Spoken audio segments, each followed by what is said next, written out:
Hi, my name is Colbert and let's start with Narita Boy. This is a retro-futuristic game where you are Narita Boy, a legendary digital hero in an epic quest of simultaneous dimensions. The digital kingdom is under attack and you are the last hope of survival, so you will have to explore a vast world to find a techno sword, the only effective weapon against the enemy. That sounds nuts and also really cool. People on Steam are saying that Narita Boy has great music and huge variety of monsters and vehicles. You can even ride a floppy disk. How cool is that? Although the least favorite part for almost everyone is platforming. Most of the players agree that dying by just jumping is way more common than dying from some monster, and that irritates a lot of people. Also, the story sounds cooler than it actually is. But in general, the game is a proud owner of a very positive review score, and that is always a good sign. Carrion. This is a reverse horror game in which you assume the role of a shapeless blob of doom. You will stalk and consume those that imprisoned you and spread fear and panic everywhere you slither. Your goal is to eat as many puny humans as possible, although the main goal is to escape the facility. Here you'll be able to mind control people as well, and after the control part, feast on their delicious fleshy bodies. The game sometimes is a bit of a maze, since there is no map, so you will have to find where to go all by yourself. But when you see or more likely be the cause of all the gore and violence, it is totally worth it. This is a cute, almost 5-hour adventure, so be careful. The game might leave you longing for more blood. Little Nightmares 2. You will return to a world of charming horror, a suspense-adventure game in which you play as Mono, a young boy trapped in a world that has been distorted by the humming transmission in the distance. With a girl in the yellow raincoat as your guide, you set out to discover the dark secrets of the signal tower. Your journey won't be easy. You will face a host of terrible threats from the horrific residents of this world. So check the status of your mental balls, the hardness, the texture, and dive into the world of horrors and quirkiness. This game is weird, to say the least, but it is one of the best side-scroller games you will ever play. I can guarantee you that.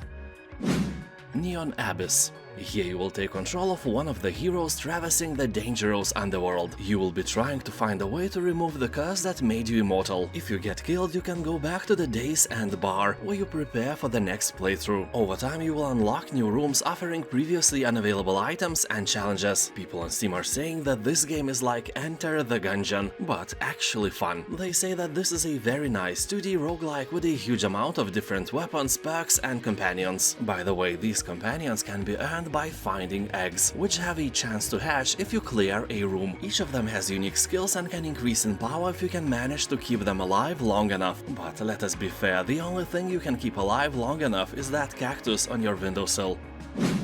Foregone. I think someone sent me the code and I installed the game just to check it out, but I was hooked for a few hours. I never finished it, but I definitely played way more than I was expecting to. I'm not a platformer player at all, to be honest, and it still hooked me hard. The game itself is not that long as well. You will beat it in about 6 hours if you have a skill, and if you are like me, it will take you way longer than this. Just use the gamepad. It's kinda terrible to control it with a keyboard. My controller was on the table a few meters away and I was too lazy to connect it, so believe me, I know what I say. The game itself is really detailed, colorful, and really fun to play. Your character has a lot of cool skills you will enjoy using. Also, a very positive review score on Steam is making this game for this price a must-play for every platformers fan. Rain World. Here you are a slug cat. The world around you is full of danger and you must face it alone. Separated from your family in a devastating flood, you must hunt for food and shelter between terrifying torrential flows that threaten to drown all life. So you dream about being not a slug cat but a fish cat instead, but here your dreams, just like in real life, never become a reality. You will climb through the ruins of an ancient civilization, evade the jaws of vicious predators, and discover lands teeming with strange creatures and buried mysteries. And of course, find your family before death finds you. And it would be all nice and all, but I can see a Souls-like among the tags of the game. So be assured, we absolutely 100% guarantee that death will find you. Not once, not twice, not 3 times, not, well, you know what I mean. People on Steam are talking that Rain World has a very steep learning curve, but once you've mastered it, you start to feel unstoppable. Also, about 90% of positive review score is not a joke. Ori and the Will of the Wisps. This game is so cute and dreamy it can break even the most macho man. So if you are a macho man, after playing this game you must hunt a deer with your bare hands and eat its heart while it is still beating. Otherwise you will stay sensitive and vulnerable to feelings forever. I'm kidding, of course, feelings are great. You can feel whatever you want and express that without fear, no matter how many balls you have in between your legs. The desirable number is 7, but not everyone was born so lucky. Anyway, Ori is a great platformer game with a deep story and even deeper feelings. Just make sure, as with almost all platformers, use a controller and not a keyboard, because otherwise only one feeling will engulf you. And that is rage. Spelunky. This is a unique platformer with randomized levels that offer a challenging new experience every time you play. You will journey deep underground and explore fantastic places filled with all manners of monsters, traps and treasure. You'll have complete freedom while you navigate the fully destructible environments and master their many secrets. You can play the game alone or with your mother-in-law in co-op mode. Game supports up to 4 people. Deathmatch is also available. You can unlock 72 diverse deadly arenas to wage battle against friends or bots. Second part of Spelunky is also discounted and they both are worthy of your attention. Both have more than 90% of positive reviews. INMOST. This is an emotional and deeply atmospheric narrative-driven puzzle platformer. You will uncover the stories of an adventurous young girl, a stoic knight and a man in search of answers. You will explore a crumbling, nightmarish landscape, slice through enemies and spring deadly traps in order to escape the evil that awaits. You will have to lure enemies into lethal traps, solve environmental puzzles and utilize your scythe, hookshot and pickaxe to avoid a gruesome end. The story is not very long. It will take you about 3 to 5 hours to complete. Literally depends on how dumb you are, because it's a puzzle game. It can work like an IQ test. If you finish it in 3 hours, congratulations. If in 5, well, I have bad news for you. And you finished it in 10. No, that's a lie. That's a lie, everyone. No, it isn't. Shut up. Braid. I always say that this is a game perfectly suitable for beer-loving people. You know, when you are drunk you make a lot of mistakes. For example, you want to send your ding-dong pic to your ex-girlfriend but accidentally send it to your aunt. And that's not the worst that could happen while you're drunk. Worst thing is when your aunt sends you something similar back. So this game is perfect for those who make a lot of drunken mistakes. Here you can turn back time and start your moves over and over again. Undo all the bad things you have done. Although you cannot ever unsee that picture your aunt Olga sent you, this game will teach you the wrong concept of life, that everything you do is easily undoable. Katana ZERO. This is a stylish neo-noir action platformer featuring instant death combat. You may ask, who will be instantly dying, you or your enemies? Well, that is a matter of your skills. If you suck as a gamer, you know the answer already. So here you'll slash, dash and manipulate time to unravel your past and leave the trail of blood and intestines everywhere you go. The pace of the game somehow reminded me of Hotline Miami. Super fast action where you'll have to time your attacks perfectly or, you know, you die. People on Steam are saying that the only bad thing about this game is that it ends. Hob. The game was made by the same guys who created legendary Torchlight and Torchlight 2. Presented without text or dialogue, Hub's story is revealed as you explore a mysterious planet and interact with the strange life forms that inhabit it. You will transform this world by solving puzzles and repairing the planet itself. The landscape will change before your eyes, opening new areas to uncover and explore. People are saying that the game is just a partial RPG, it's mostly oriented to puzzle solving, but in general will scratch the itch you have for the great games you may never have heard of before. Although be warned that without a controller the experience may not be the same. Be sure you have it. Actually, playing Hob without one, it's like trying to ride a traditional bike by pedaling with your hands. Hollow Knight.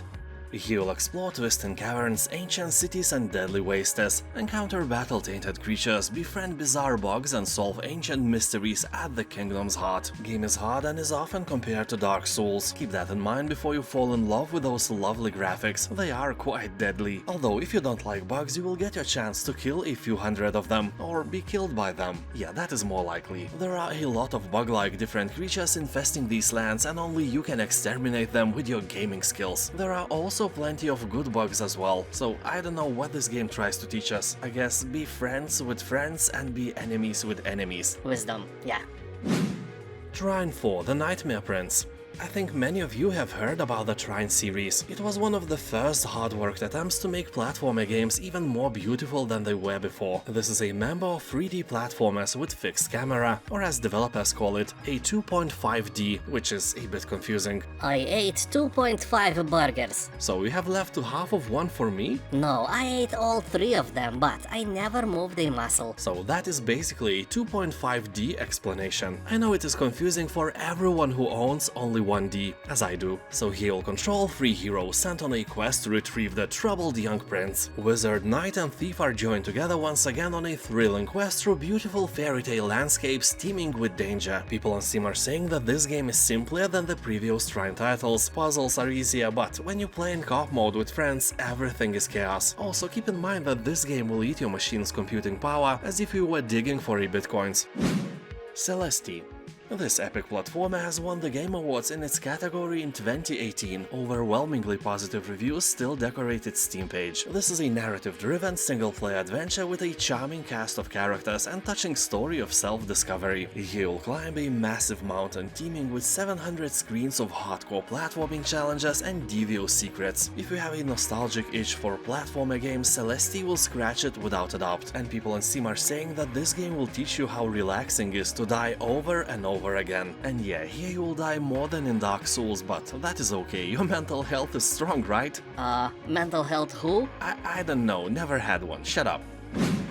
Owlboy. I don't know who had an affair with the owl from Winnie the Pooh, but the Owlboy is obviously the result of this forbidden love. Well, they have covered the story with some other one in the game, but we all know the truth. So if you were ever thinking, what if classic pixel art platformer games were made today, Owlboy is probably one of the best examples of that. Gameplay is really fun and it has a heart-touching story and characters. And to be honest, it's probably an amazing game to play on your Steam Deck. But if you, like me, don't have one yet, be sure that you have at least a gamepad to play Owlboy. I can assure you, it is a pain in the assicles to play it with a keyboard. Game has close to 90% of positive reviews, so it's fair to say that this is a good game and this price is kinda nice as well.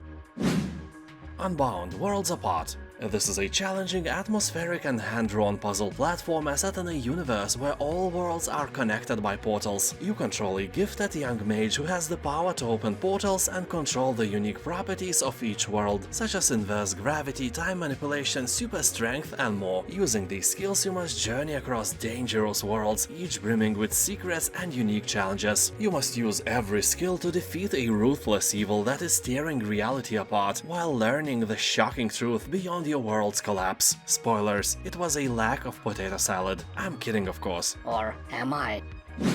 Blasphemous.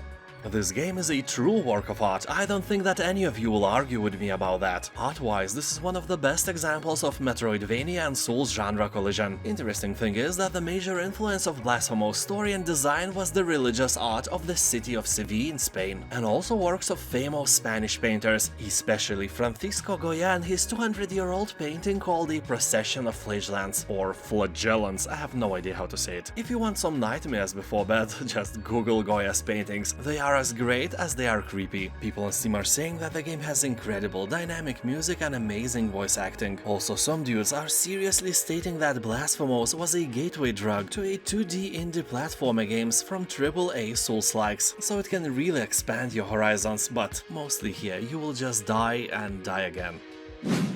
Broforce. This platformer holds 78th position on the list of the best games ever released on Steam. When evil threatens the world calls on Broforce, an underfunded, overpowered paramilitary organization dealing exclusively in excessive force. Brace your loins with up to 4 players to run and gun as dozens of different bros and eliminate the opposing terrorist forces that threaten our way of life. You'll battle in a flurry of bullets and non-stop action through various missions set amongst the picturesque treetops and the absurdly dangerous lumber mills, teeming with enemy soldiers, excessive artillery and inconveniently placed circular saws. So keep your balls close to yourself, don't wave them around as you are used to. And I wouldn't be a gaming channel if I couldn't tell you a secret from time to time. You can try Broforce absolutely free, but you need to search for a different name on Steam. Free standalone about an hour-long mission is called Expendables. It was made as a promotion for the movie Expendables 3, and it is made so well that overwhelmingly positive reviews even on this one is not a surprise at all. And if you are somehow not subscribed, I've just proved to you that you should. Yeah, do it now. Valfaris. Your metal detector should be beeping like hell right now because Valfaris is an amazing platformer game with a true metal soul. Reviews are very positive, so no catch. Here you can buy this game even without a discount and you will be satisfied with what you get. And you get metal and a game 2 in 1, you know, like shampoo and conditioner or you and your virginity. If you like Valfaris, you can check out the game named Slain as well, made by the same developers. It also has a metal soul but slightly worse review score. People on Steam are talking that Valfaris is what they expected the new modern Contra game to be. Pure sci-fi power fantasy with an incredibly good soundtrack and game atmosphere. SteamWorld Dig 2. Game takes you on a mining adventure forged in Metroidvania flames. When an old trading town is struck by mysterious earthquakes, it's up to you, a lone steambot, along with your unlikely companion to uncover what trembling terrors lies beneath. And you know what you will uncover deep below? Your fat mama snoring. Oh come on, no, it's a secret and you will have to discover it by yourself. So you will dig your way underground and explore vivid worlds riddled with treasure, secrets and deadly traps. Fight dangerous enemies at every turn of the underworld, including shadowy creatures and the haunted remains of an ancient electrical threat. Well, this game is obviously story-rich, and that is awesome. Thank you for watching, and you can find many more Steam sale videos on my channel, so don't miss any of them. Have fun and let's be friends with benefits. Have a nice day, and I'll see you next time. Bye.